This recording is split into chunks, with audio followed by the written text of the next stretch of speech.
Hello everybody, this is Yoko's Anime Reactions, and I am so sorry you guys that I haven't been able to get the Dragon Ball Z Kai episodes 97 to 99 uploaded.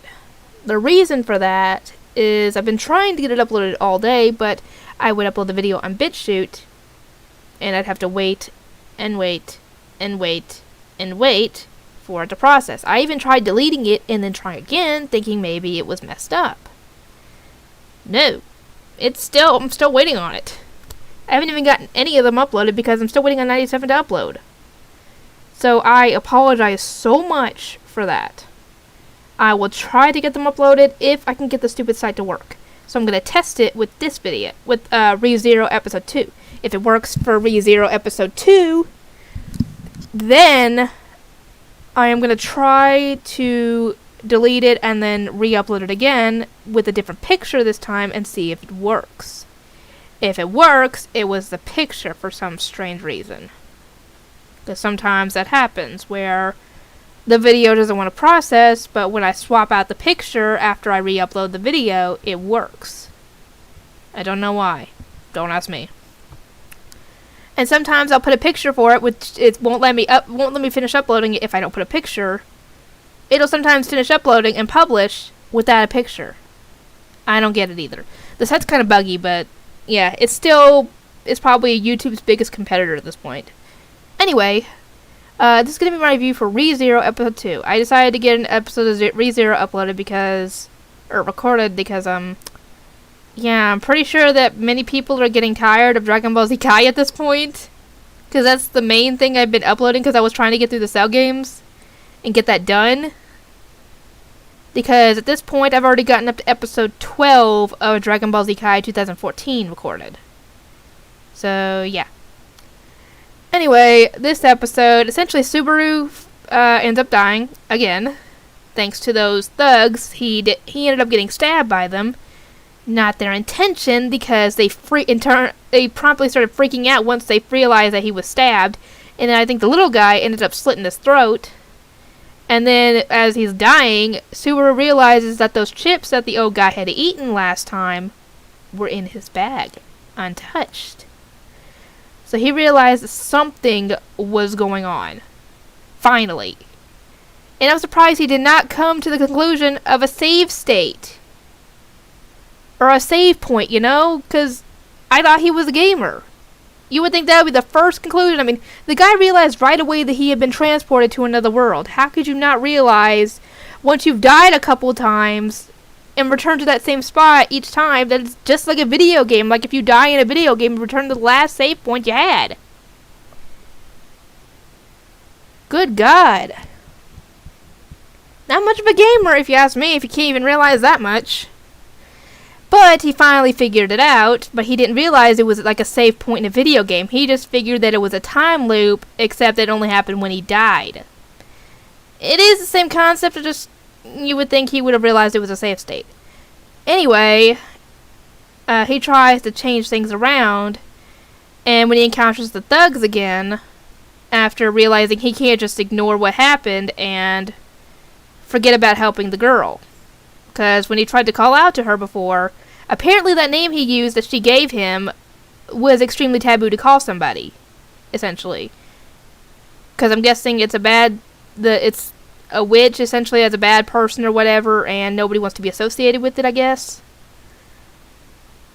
And at that point, he ended up dying, so yeah, next time he ran into those guys, he decided to be smart and tried screaming for the guard to come and help him.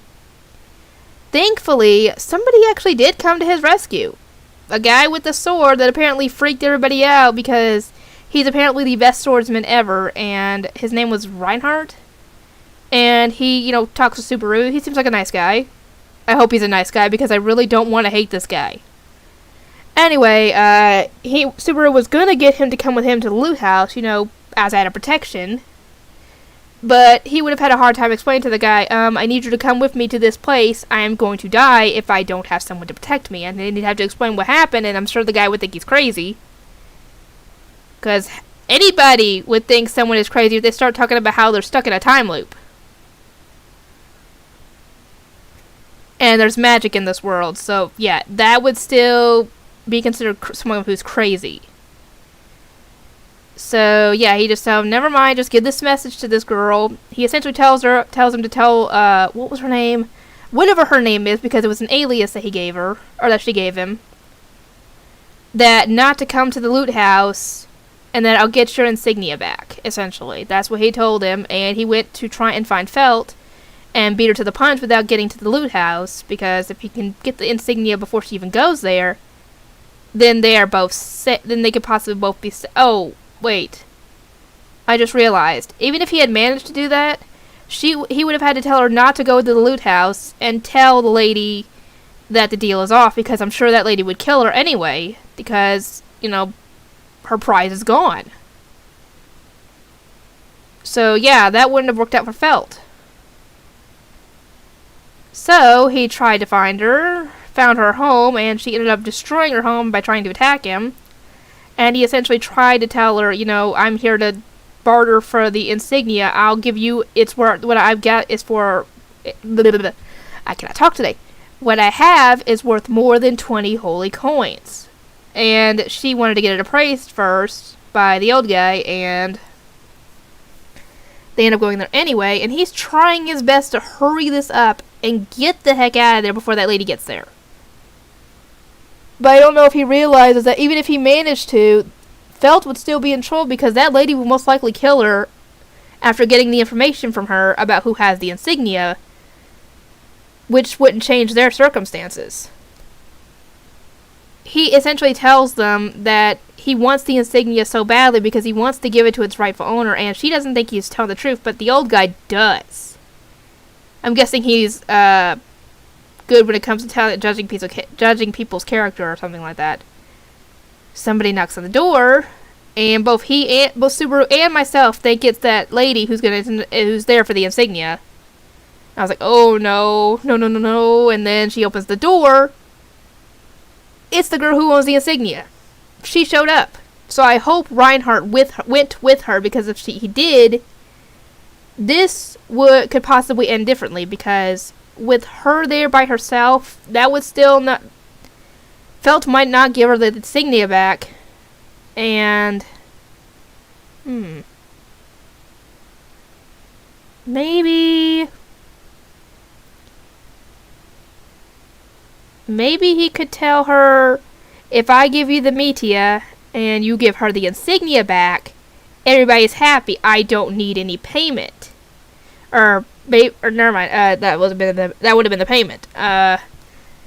Maybe they could finally figure something out if Reinhardt didn't go with her. I'm hoping that he did, because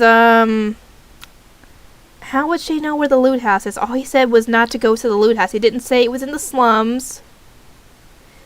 Maybe she used her familiar for that? I don't know, but... yeah, here's hoping that it works out, because I don't want him having to die again and then trying to figure this whole thing out. Because I think it was either the next episode or the episode after that he's finally meeting Rem and the other girl. As for how I know who Rem is, I've seen videos involving the two of them, so... anyway, I hope you guys enjoy the reaction. If you do, and you haven't already subscribed, feel free to do so on here and my YouTube channel. And I will see you all next time.